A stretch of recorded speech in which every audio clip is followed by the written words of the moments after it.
Turning the clock back to 1920, after the capitalists' retreat from Russia, exhausted from World War I, Lenin now thinks to himself, how can I go after the capitalists and wipe them out completely? After all, Lenin realizes, as long as there are capitalists, the capitalists will always be attacking the workers' democracy or threatening to attack the workers' democracy.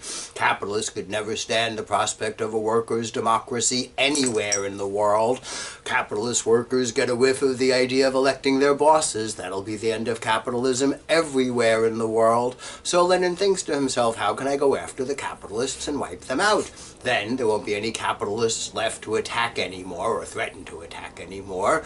Then Lenin wouldn't need the big military to protect the workers' democracy from the capitalists' attack. He could scale back the military, spend the money on the people, have workers' democracy, what they wanted all along. This war to wipe out the capitalists completely so we could have worldwide workers' democracy. This would be the war fought to end all wars. This would be the war fought to make the world safe for democracy, making fun here of the slogans of World War I, fought to make the world safe for democracy, the war to end all wars, a ridiculous caricature of what World War I was really all about, as I will show pretty soon. But Lenin realizes now, if he wants to go after the capitalists and wipe them out completely, he can't do this by trying to stir up revolution in the Western capitalist world. Lenin realizes workers in the Western capitalist countries don't identify themselves by class as workers. They identify themselves by country, nationalism. Sometimes I've read critics say, oh, Marxism failed. Marx failed to correctly estimate the strength of nationalist feeling. Maybe Marx did, but Lenin sure didn't right here. Lenin realized workers will identify themselves with their country, will fight and kill their brother workers in other countries. This, after all, was what Lenin just saw, what we just saw in World War I. Workers in Germany didn't say, hey, let's join with our brother workers in England and France, fight our true enemy, the European capitalist bosses. Workers in Germany allied with their country, their capitalist bosses, fought and killed their brother workers in France and England. And workers in France and England returned the favor. They didn't say, hey, let's go ally with our brother workers in Germany, fight our true enemy, the European capitalist bosses. Workers in France, workers in England, they allied with their country, their capitalist bosses, fought and killed their brother workers in Germany. Why do workers do this? To understand, we have to understand what World War I was really all about. It was all about colonies, who was going to be the dominant colonial power. You can tell just by superficial inspection. On the one side is Germany. Germany hardly has any colonies. Germany doesn't get organized as a modern country with a central government, with a modern central army until I believe the 1880s under their famous Otto von Bismarck. By the 1880s, England and France have taken pretty much all the world as their colony. And England and France is getting really rich from exploiting their colonies all over the world. Germany doesn't have so many colonies, so Germany is not getting rich, not nearly so quickly as the British and French, and the Germans must have worried. If England and France get rich much more quickly than Germany does, who will England and France be taking over next? Taking over Germany. So the Germans tried to demand, under threat of being wiped out, England and France should share some colonies with Germany. Share with your European brothers, then we can all get rich together. The Germans won't have to worry about being taken over by England and France. They won't have to fight each other in World War I. England and France refuse to share the colonies. Germany gets mad. England and France say they don't care. Some guy got shot, and they use that as an excuse to fight the war they know they have to fight anyway. Who is going to be the dominant power in Europe? And as the dominant power in Europe, the dominant colonial power. That was Germany's real goal, not just to conquer France, take France as colonies, not just to conquer England, take England's colonies, then Germany would control pretty much the entire world, could exploit pretty much the entire world. You want to talk about getting rich big time. But finally, of course, 1917, the United States comes in on the side of our Western European capitalist allies. 3 against 1, Germany is defeated. Germany rests 15, 20 years, looks around the world, see if they can find a powerful ally, strong free agent, join their team, take them to victory in World War II. The Germans only narrowly lost World War I. If we hadn't come in at the end, looked like that might have gone on forever. The Germans, of course, find Japan to be their ally. The Japanese are very pissed off that Asia has been colonized by Europeans. It's very obvious to the Japanese Asia should not be colonized by Europeans. Very obvious to the Japanese Asia should be colonized by the Japanese. They see themselves as the superior race in Asia. This is Japan's Monroe Doctrine. The Monroe Doctrine, if you remember, when we said after our revolution to the Europeans, the Americas is our backyard, Europeans stay out. That's the way the Japanese feel about Asia. This is Japan's backyard, Europeans stay out. And so the Japanese and the Germans make a deal. The Japanese will bomb Pearl Harbor, try to take those pesky Americans out at the beginning of World War II.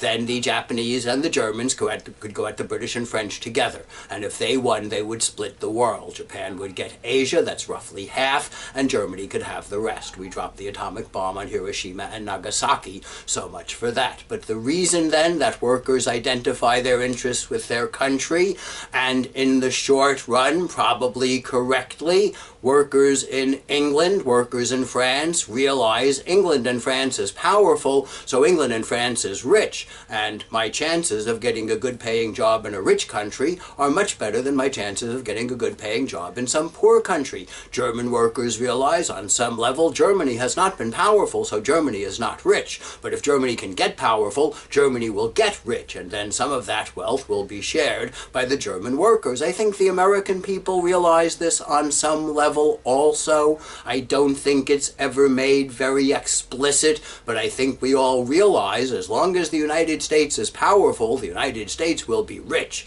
and my chances of getting a good paying teaching job in this rich country are a lot better than my chances would be of getting a good paying job in one of those poor countries. The wealth will trickle down to the workers. Never made very explicit, of course.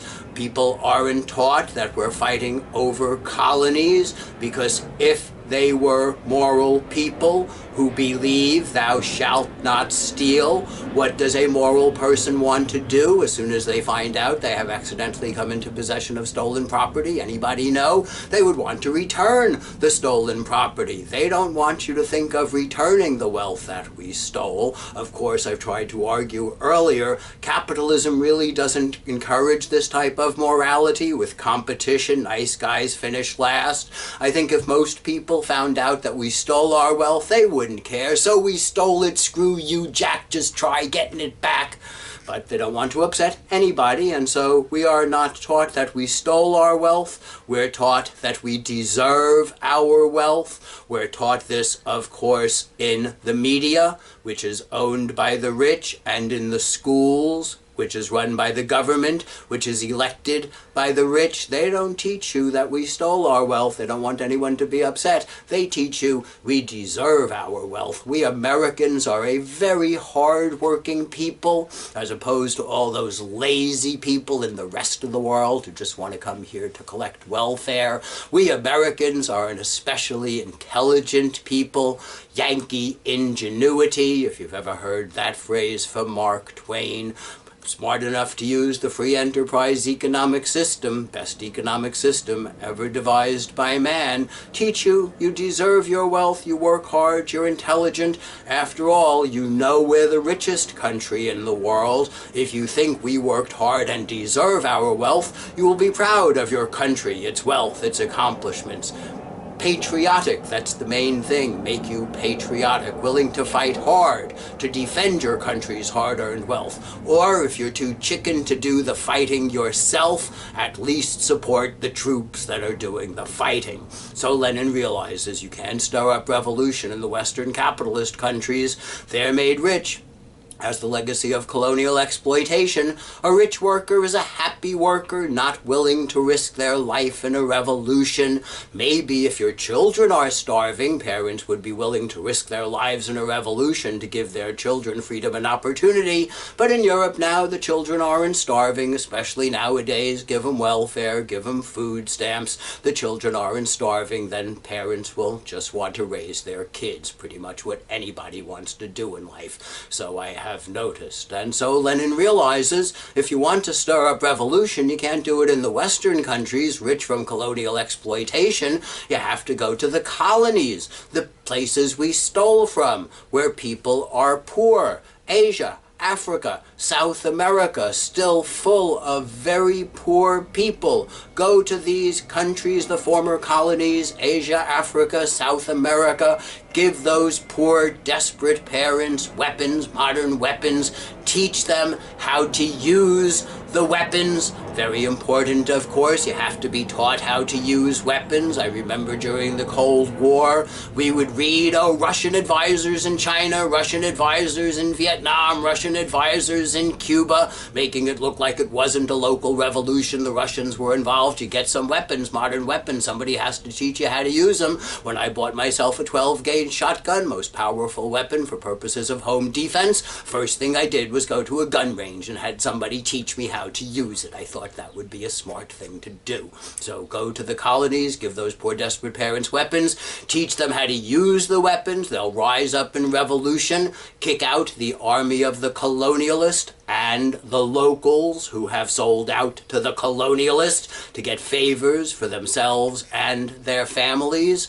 And this, I like to claim, is the true spirit of the Second Amendment to our Constitution, the people's right to keep and bear arms, which some people seem to think means my right to keep a small pistol or a rifle in my house, so if I come home early from work and find my wife or my husband in the arms of another girl or another guy, you never know nowadays, who cares, I can just grab my gun and kill them both right away. Not what the Founding Fathers were concerned with. They weren't concerned with my personal problems. They were concerned with democracy. That's what the Second Amendment is doing in the Constitution, a document on democracy. The main idea: if everyone in the country is armed with a modern weapon and knows how to use it, no government in Washington, D.C., even if they have an army. How can an army take over a whole country if everyone has a modern weapon and knows how to use it? That will mean democracy. And I remember some years ago, it was one of the members of Congress, I believe it was Randy Duke Cunningham,